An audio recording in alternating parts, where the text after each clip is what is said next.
Tonight on Dr. Phil Primetime. Drugs being slipped into drinks, commonly called getting roofied. I hit my head on the bathtub. It goes from 0 to 10 very quickly. It's a way to do sexual assault, physical assault, robbery. These pictures are me in a GHB-induced coma. I have no recollection as to what happened. Especially being a dude, it's a shameful experience. The solution to save people from getting their drinks spiked.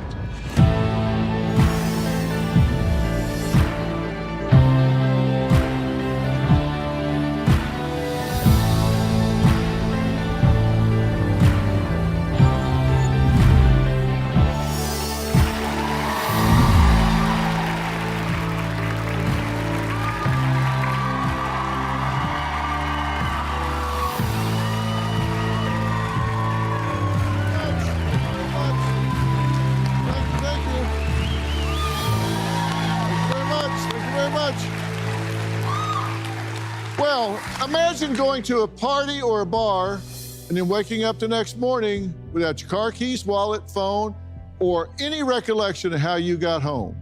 You're violently ill and find out from friends that you were acting completely out of character. Then you go to the hospital because you know something is off. It isn't just that you drank too much, you aren't just hungover. And what you're feeling is way worse than anything you've ever had before. People all over America are flooding social media with similar stories of date rape drugs being slipped into their drinks, commonly called getting roofied. Take a look. 2 years ago on Halloween, I got roofied. I was roofied at a music festival. Fortunately, I do have some experience in this topic because I've been roofied twice. How common it is for people to say that they were roofied or drugged in that establishment. And had never really gotten sick like I did that first time I got roofied. Here's a quick story about how I've been roofied twice. I was drugged last weekend in Los Angeles, and this is how my roommate found me passed out in our elevator. Unfortunately, I was roofied at a bar in Dallas, Texas. So for all of you out there putting drugs in girls' or boys' drinks, know that it can kill someone. Now, college student Riley Strain was with his fraternity at a Nashville bar in March when his family believes he may have been drugged. He was kicked out after one drink and last seen on surveillance footage stumbling and falling down the street before going missing. Now, tragically, 2 weeks later, his body was found in a nearby river. His family is still searching for answers. Now, tonight we're delving into the chilling and pervasive crime that is haunting the streets of America. Drink spiking is a sinister act that often goes unreported and undetected. Now, I'm curious, does anybody here think it's ever happened to them at any time in their life? If so, raise your hand. Yeah, see, a lot of hands are going up in this audience. Lacey says she knew something was wrong after having a drink at the same bar in Nashville where Riley Strain was before his tragic death. Take a look at what she has to say. I was roofied in Nashville on Broadway, and this whole Riley Strain thing is like tugging at my heartstrings. January of last year, I was at a conference, and you guys, I was totally okay, like the majority of the night, but towards the end of the night, within about a 20-minute span, I did not remember getting an Uber. I don't remember getting back to the hotel, getting in an elevator. I don't remember any of it. We got back to the hotel room and I was a mess. When I say I had never felt this level of sick and disoriented in my life, and I was aggressively throwing up. I could not stand up. I hit my head on the bathtub. And when I woke up that next morning, I remembered nothing. And it was a very scary feeling. It felt like I'd had almost a concussion. So whoever was doing this and putting roofies in drinks, they were that good. It takes 2 seconds. Now, we're doing this because what happened to you is probably one of the most underreported crimes in the country. It's happening to a lot more people than folks realize. It's a lot more serious than people realize. This had a profound impact on you, true? Absolutely. You were with your boyfriend. Well, I was with my boyfriend and my mom as well. It happened to her too, all three of us. I had that whole night 3 drinks total. Yeah. When this happened, what was your first clue that something had gone way off the rails? I think it was you're having a great time and you're just dancing and you're enjoying a live band, and it goes from 0 to 10 very quickly, and you just don't feel normal. That's the easiest way I can explain it, when I felt like something was going wrong. And some people say, well, maybe these people just drink too much and don't want to say they just drank too much. But this is not like being drunk. This is not like having too much to drink.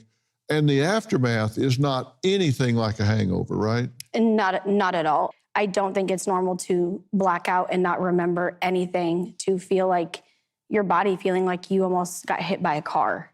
I don't think that's normal. Yeah, and your mother had the same symptoms. Mm-hmm. She was violently sick and had a fever too. Your boyfriend he had the effects, but less so. But the ratio of weight to drug is different for him. He was bigger. Yeah, Jason's a lot bigger than me, so it was different for him, but he still felt it. But you had really big black spots. I remembered nothing from leaving the bar after that. Yeah. And when you saw what happened to Riley Strain and you saw that story, what was your reaction to that? So when I was watching this story, there were things on the news saying, I believe his mom had spoke to him about an hour before and he was fine. And then his fraternity brothers, I believe, had said that they had drank with him and never seen him like that.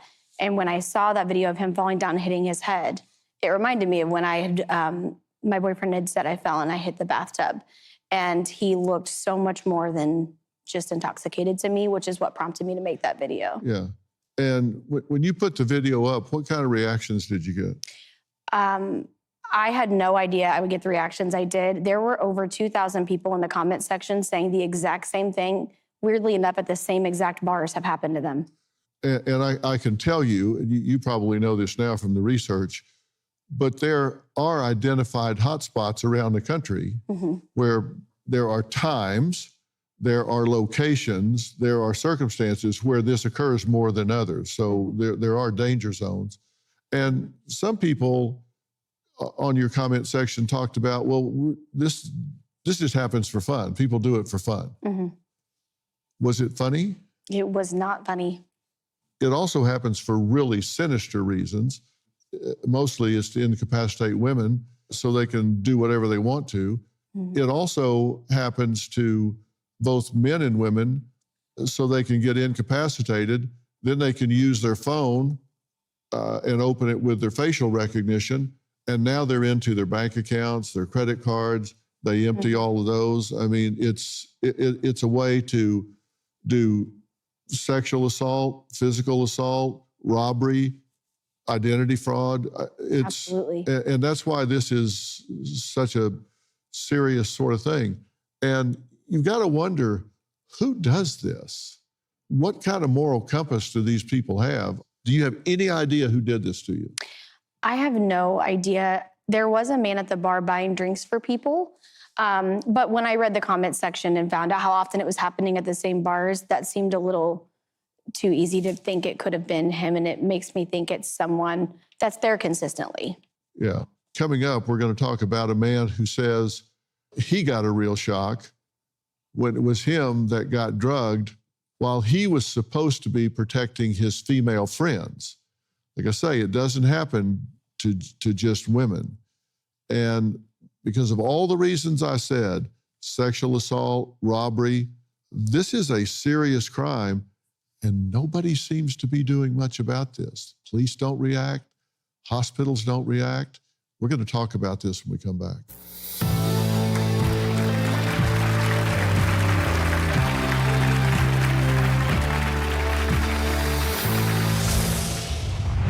These pictures are me in a GHB-induced coma. My heart rate is very weak. And if it wasn't for my friends laying me on my side, I would have choked and died on my own vomit. So it clicked off at that point. From 10:39 until 7 a.m., I have no recollection as to what happened. Date rape is a big problem in today's society. So I'm out here at a bar today, and I'm gonna figure out how easy it is to drug a girl. What kind of drink do you guys get? Vodka. Just vodka. That was completely different. It's a different atmosphere. You've never been there? No, it's for girls, you know? Yeah. Right off water. Weather was good. No problem. No, I was just telling him about it. Don't drink that. Why? Because your friend wasn't watching, I was able to slip a drug into your drink. Kidding me? I didn't do it for real. We got cameras set up, and I'm doing an experiment. How easy it is to drug a girl. But you just saw an experiment showing how easy it is for someone to slip a drug into a drink completely unnoticed. Now, we wanted to do our own experiment. So we sent a producer to see if it was really just that easy. Take a look. How we doing, guys? How are you, buddy? Hey. Hi. Chris, I see you over there. Hey. How are you doing, folks? Hi. Hi. Are you new? Sure, yeah. Yeah? Haven't been here before, no. Yeah? I'm gonna start saying that. I feel like I'm gonna get a lot of strong. Stop. Don't drink your drink. My name's Deborah. I'm a producer for Dr. Phil Primetime. Okay. And I just want you to know that he stuck something in your drink. We wanted to show how easy it is for anybody to have something slipped in their drink without them knowing. Just thinking about like turning your back for a second. Yeah, it's crazy. Yeah. When you look at that, what do you think? How scary that is, that it's that easy, especially if the bar is crowded or there's more people. And if you've ordered a drink and it's on a tray and it's sitting at the end of the bar, you're not even looking at it yet because you don't know it's coming to you. It could be sitting there for 2-3 minutes, whatever. And you're not watching because you don't know it's yours yet. Yep. And somebody could be at the end of the bar by a wait station and they could just do what they do and then watch where it goes and say, there's my target. That's the whole point here. If you don't know what's going on, you can't self-protect in that situation. No. And just that quick, it can change somebody's life. Now, my next guest, Dom, says his entire life changed after taking just one shot at a bar while celebrating St. Patrick's Day with friends just last year. Take a look. My story begins March 17th, 2023. Me and a group of friends went out to bars in Ann Arbor, and a night that we thought was going to be a good holiday turned out to be the most traumatic days of our life. We went to the bar and ordered drinks and didn't think anything of it, but it turns out that our drinks was spiked. I didn't have any idea, and even at 10-11 p.m., I thought everything was fine. I recorded a Snapchat with one of my friends, fully aware and cognizant of what I was doing. But then, at 10:39, everything went black. I don't remember a single thing. When we got into the Uber, I threw up everywhere, all over myself and my friends, and in this poor person's Uber. We got back to my friend's apartment. These pictures are me in a GHB-induced coma, not responding to my friend. My heart rate is very weak, and if it wasn't for them laying me on my side, I would have choked and died on my own vomit. I tell my story because I know this happens to a lot of people, but I feel like a lot of men are too ashamed to talk about their experiences. If I can shine awareness that this happens to men, and you're not any less masculine for this happening, we can stop these bad actors who are spiking drinks in their tracks. Okay, Dom, thanks for being here, and thanks for being willing to talk about this. 100%. I feel like for something like this, especially being a dude, it's a shameful experience based on how our roles are as men. We are the bravado, we're the big, we're the gaudy. We're not the ones that are supposed to have this happen. And I hate to say it like this, we're often the known perpetrators for situations like this. And so even for my story, I was aware of that, trying to stop that from happening. And it happened to me, which is almost a culture shock, really. Do you have any idea who did it? I have zero clue as to who did this. I mean, I will recount, I've tried to talk to that bar and they haven't reached out to me. I've reached out multiple times through email, Instagram. They've gave me the runaround. They don't want to talk to me about it. Mm-hmm. And you say, according to friends, you had a complete shift in personality, behavior. You just really not who you are. Yeah, and I'll be the first one to tell you, I can put some drinks down. Like, I've had fun in college, right? But you know your limits and you know what you can and you can't do. And if someone's describing that I'm ready to punch people, I'm at a fist fight, ready at the bar, choking people, shoving people out of the way, when in my entire life, I've never acted like that, even when I've had too much, it's a call for concern. Yeah. How much of it did you recall? From 10:39 until 7 a.m., I have no recollection as to what happened. So it clicked off at that point. It was like you shut the TV off. And just minutes before, there's records, there's evidence that you were completely coherent. Perfectly fine, having conversations, deep conversations. Like, I was talking to my friend that was in that video. We haven't seen each other for a year. I'm talking about his new job and nothing after that. Like, it's a very scary situation. Yeah. All right. Coming up, a woman who says she was drugged at a bar on New Year's Eve, and instead of getting help at the hospital, was judged for wearing a short dress. We'll talk to her next.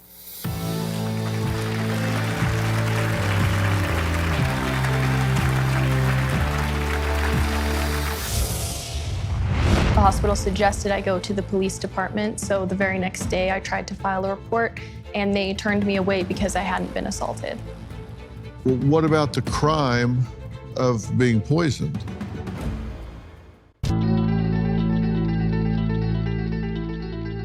Well, joining us tonight is Mia, who was so sick after just a few drinks on New Year's Eve that she requested a date rape drug test at the hospital, but was told they just were unavailable.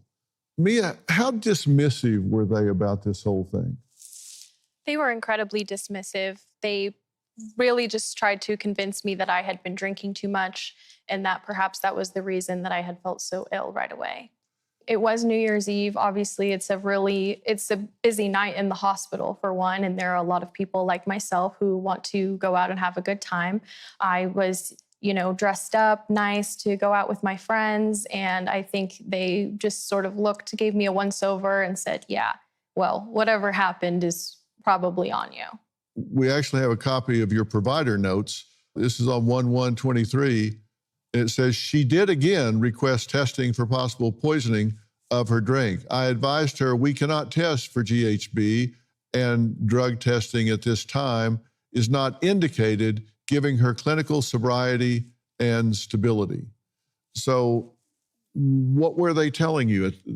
That you were okay now, so don't worry about it?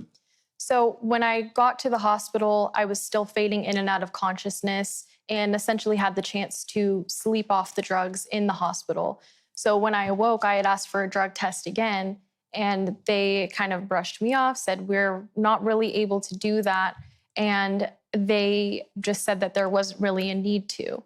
They did put the alcohol overdose on my paperwork as well, even though not once did they take any blood or even have a blood alcohol content for me. They said in my paperwork that I had admitted to drinking, which was true, but nowhere near that amount, and they just wrote it off as alcohol overdose. And the problem with a lot of the date rape drugs, like we've been talking about here, is they don't last very long in the blood. They hit hard, incapacitate, and then dissipate, which is why they're used so much by the perpetrators. And oftentimes, even the police, the hospital or the police, won't take a report unless there's evidence of assault, correct? That is correct. And that's exactly what happened to me as well. The hospital suggested I go to the police department. So the very next day I tried to file a report, and they turned me away because I hadn't been assaulted. Well, what about the crime of being poisoned? Which is exactly what I went to report. And I think, most important with these cases is that data collection, so they can see, if people are getting drugged at this bar on this day at this time, maybe there's something to be looked at rather than just brushing it off, since there was no physical assault. Yeah. Coming up, a woman roofied whose story went viral. Find out why an apology from the hospital that dismissed her request for a drug test wasn't enough, and thank God it wasn't. We'll talk about that next.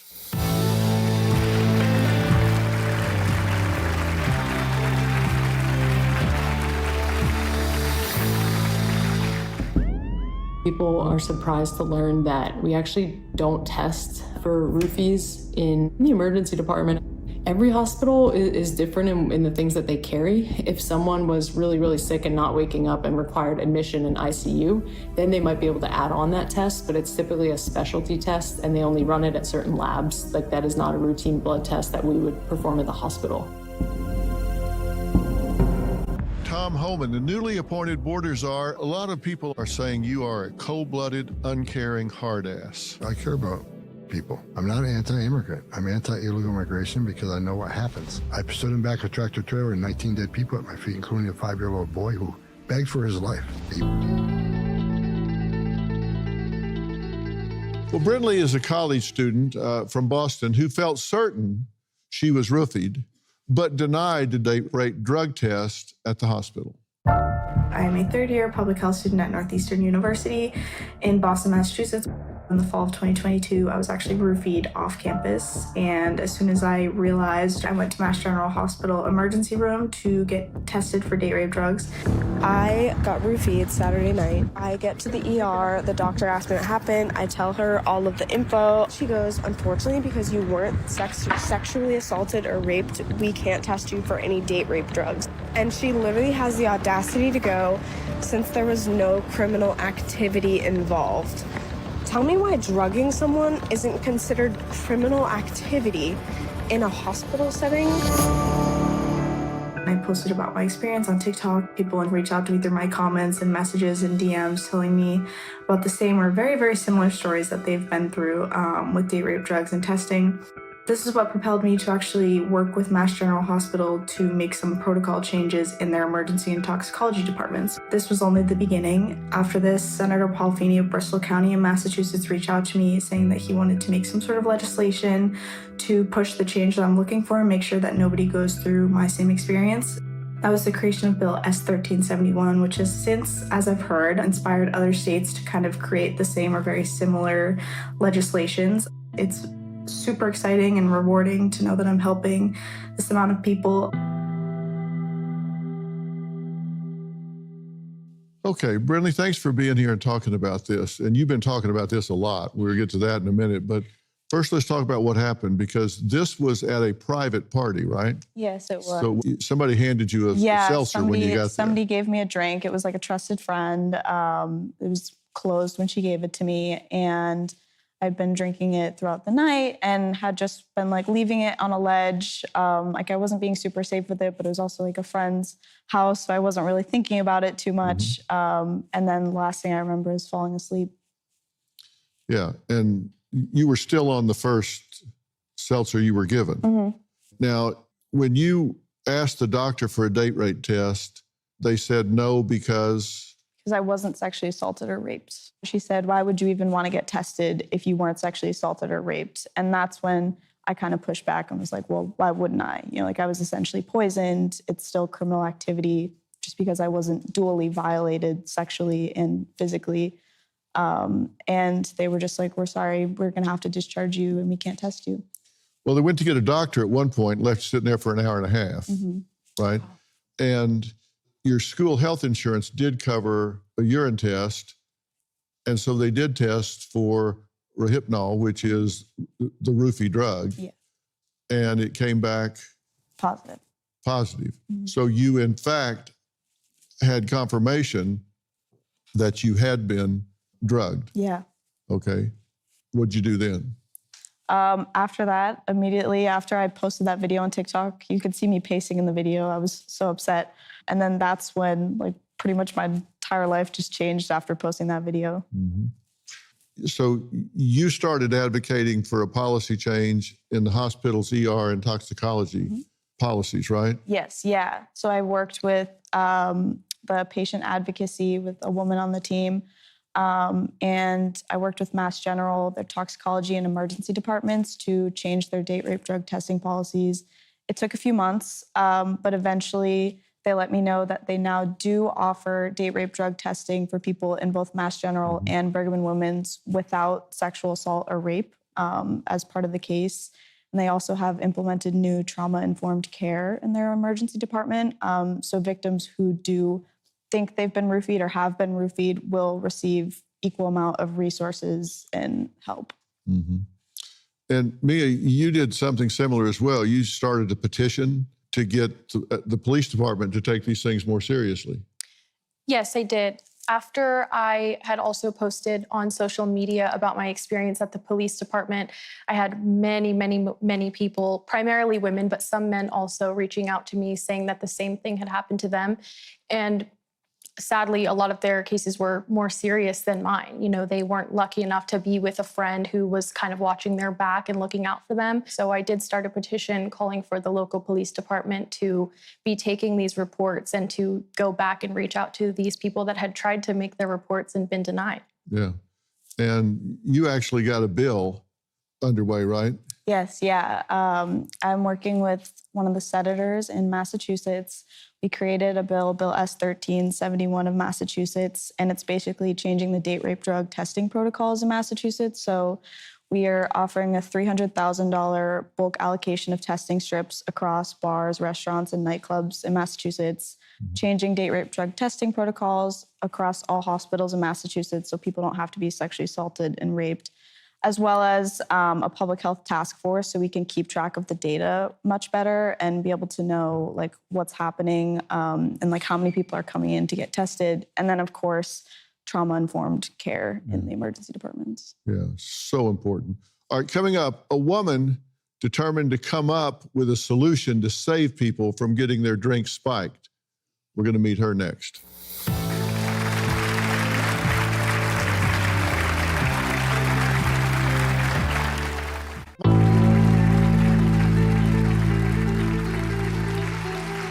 Well, tonight we're talking about the dark truths behind drink spiking. Kim became an expert on the subject after a friend was drugged. Now, she lives in Germany and says she's been seeing a huge increase in the U.S. and abroad since COVID. I always naively thought that drink spiking happens in a major city, somewhere very far away from me. We went to a small town party where everyone knows everybody. And a friend of mine, she was found undressed and several men did horrible things of her. And in the hospital, they found out that she was drugged with GHB, so it was without her consent. And she's traumatized from this. And this was the first time where I felt like, okay, there must be an easy solution because you can fly to the moon, you can FaceTime with somebody on the other side of the planet, but when I go out and order a Coke, I cannot be safe. This is not acceptable, and we want to make a change. We have invented this wristband here to check if a drink has been spiked, so you can test the drink, which was not possible before because the date rape drug, for example, GHB, you cannot smell, test, or see in a drink. It's impossible with a human senses to detect it. Many victims feel ashamed. They feel it's their fault. Maybe they did something wrong. This is so important to make this clear. It's never, never, ever the person's fault, never. Nobody on earth is allowed to put anything in your drink without your consent. Well, founder of Xantis Drink Check wristband from Germany is Kim, and you have come up with a very instantaneous, very convenient, and very clear way for people to test their drink on the spot, whether it's safe or it's been spiked, correct? Correct, sir. We started in 2019, launching the product in Germany. They're around a little bit over 1 million out. Oh, all right. These things are putting the control back in people's hands, and it's a reminder when they've got them on their wrist, right? Right. When we were developing the product, we thought what is needed. So it needs to be a super easy test that you can use whenever, even if you had a beer or maybe two, that you can just forget, you put it on and you just forget about it. You don't need to carry something with you. But whenever you grab a drink, it reminds you, there was something. And of course, it deters in advance because I think the bad guys, they don't want to be caught. Yeah, well, let's do a demonstration here and show people how this works, because I think this is amazing technology. Now, there are test strips out there, but I think you've made this really, really usable. Even I can do this. You know, tell me if I'm doing this right. This is a drink that we know or assume to be clear. So I'm just going to take a few drops from the straw and put it on one of these test spots. That's enough, yeah. If it's good, it just fades the green. It becomes greenish, yellowish. Now we have here a GHB and H2O solution. It just needs like 3 or 4 drops. Oh, wow. Instantly changes. Right, when you wait around like 10 seconds and rub it a little bit in, it will get stronger in the blue. I don't want to lick my fingers. So, I mean, that's instantly shows up.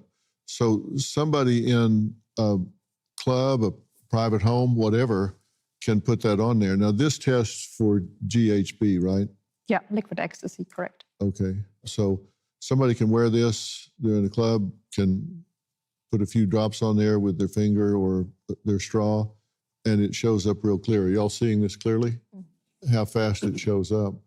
And man, I'm telling you, if you guys had had the opportunity to do that, every one of you would be in a different situation today, right? 100%. That's amazing. You've had a lot of people report back that they tested this and found that, sure enough, they caught a spiked drink. I personally met or phoned with them was 23 women. And in 2 cases, they even were able to catch 2 persons like in flagrant, like on the spot where they were doing it. They were able to call police, and I'm not sure if they're in prison, but they're legally assaulted. And in one case, in Natalie's case, for example, it was her female friend at her birthday party. Did it? Yeah. Her friend did Yeah. it?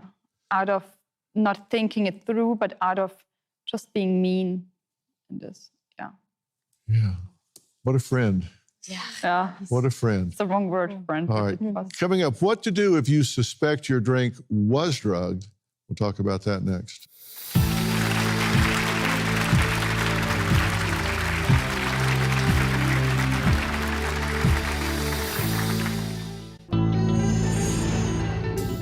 Hi, I'm Shira. I'm the CEO and co-founder of Nightcap.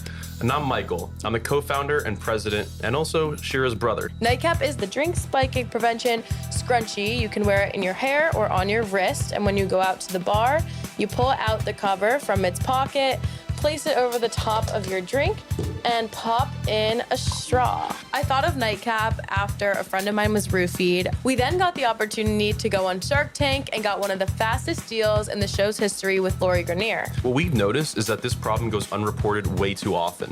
This is mostly because people feel embarrassed to talk about it, they get accused of drinking too much, and hospitals are unwilling to test them unless they've been assaulted. A common misconception is that this is only happening to women. However, men are being drugged, robbed, and assaulted. Stay safe and never leave your drink unattended.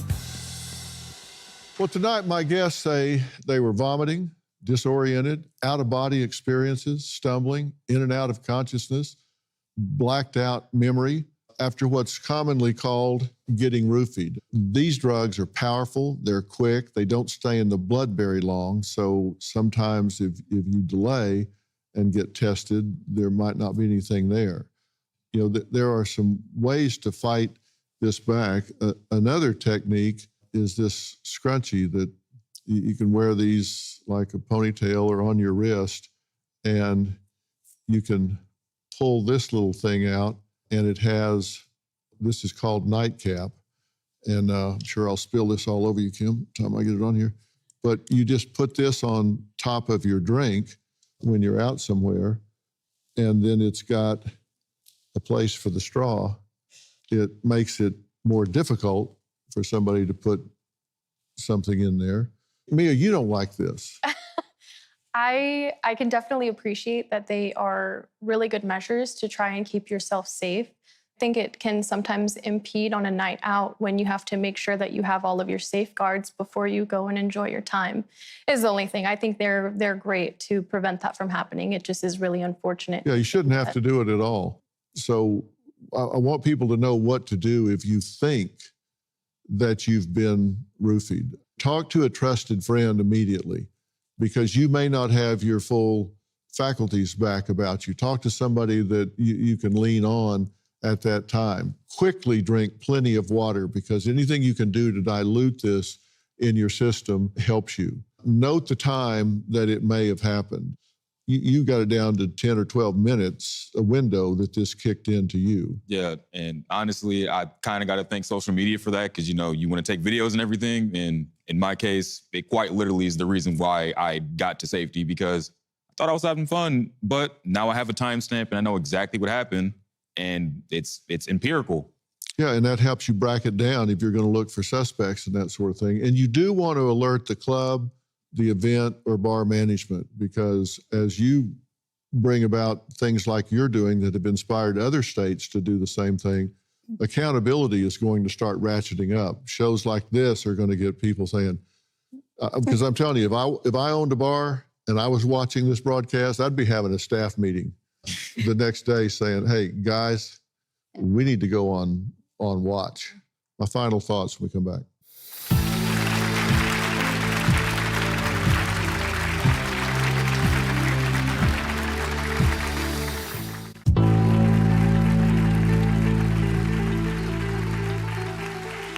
Well, we're back talking about something that's going on in this country, and it's actually poisoning people for either personal gain or actually sport in some circumstances where people think it's funny. And you do need to report this. You do need to make a record of this. And you're doing something with that data, Kim. Right. We have implemented on the website that whenever you have a positive test, we have a QR code that you can scan and then just register where's your location, what did I drink, you can show the picture. So we can create a map and collect of people's incidents. So when I go to a bar and I see, oh, there's 10 incidents popping up since yesterday, I know that something is super wrong with this bar. The bar or the event or the college or the cruise lines are a big problem too. They need to take action and consider some safety measurements, and people will be warned. Yeah, there are hot spots, and you can track that. And with social media, that's one of the positives about it. You can put that information out and put people on alert so they can do it. As I've said, what I keep coming back to is, don't you ask yourselves the question, who does this? One of the most common questions I get on the street from people is, Dr. Phil, did you see that story? Who does that? But when people ask me that, it's not rhetorical. They're really asking, who does that? So they know who to watch for, what red flags do you look for? And so I do pay attention to that. I focus on why people do what they do and don't do what they don't do. And put yourself in this situation, knowing what it's done to all of these people here. How absent of empathy would you have to be to do that to someone else? How much of a sociopath would you have to be? How selfish would you have to be? How much would your moral compass have to be spinning around? And you really need to pay attention. I was raised where we were always told, you give your fellow man the benefit of the doubt. Be positive. Give your fellow man the benefit of the doubt. And I've always thought that was the craziest damn thing I've ever heard in my life. Why would you give someone you don't know the benefit of the doubt? Or why would you assume they're evil or bad? What you do is you collect information about that person, watch what they do, hear what they say, make observations, and based on that data, you attribute certain traits and characteristics to them. We always talk about bias and prejudice. There's positive bias and prejudice also, where we just assume someone is okay. That's crazy. And you need to teach your children, your grandchildren, whoever's going out into the world Don't have rose-colored glasses on. Don't have a positive bias just because somebody's dressed well or they have a nice car or a nice address or they have good grammar, that they're nice people. You can't assume that. You have to be careful and collect data until you see this person. You know, I spent 21 years in Hollywood, and people would say, you know, what's this celebrity like? And I would always say, well, they're nice to me. And they said, well, yeah, everybody's nice to you, but I always pay attention, if I'm around them, how they treat waiters, valets, janitors, you know, people like that. That's what I always sit back and watch. And if they're really dismissive or even rude or abusive to people that they consider themselves to be better than, I always think, okay, that's an ass. Yeah. That's what I always pay attention to. You got to watch people when they don't know you're watching. Pay attention to what they do when, you know, they think it's okay or acceptable. Just don't give people benefit of the doubt until you have evidence to base it on. So, you know, talk to your children, and congratulations on this, because it's a reminder, it's an instant test, it's a way to protect. And I'm telling you, people that do this are not okay. So pay attention, listen, watch. People will show you who they are. Look, we're out of time today. We're so glad you found us here on Merritt Street. We have programming the whole family can use, morning, noon, and night. So turn us on, tune in all day long. I want to thank all of my guests. Thank you guys for coming and sharing about all this. It really makes a difference. Make sure each of you stays safe while you're out. Everyone is going home with a scrunchy nightcap drink cover and Kim's Xantis Drink Safe wristbands, so you'll have those for you. We'll see you next time, guys. Thanks so much.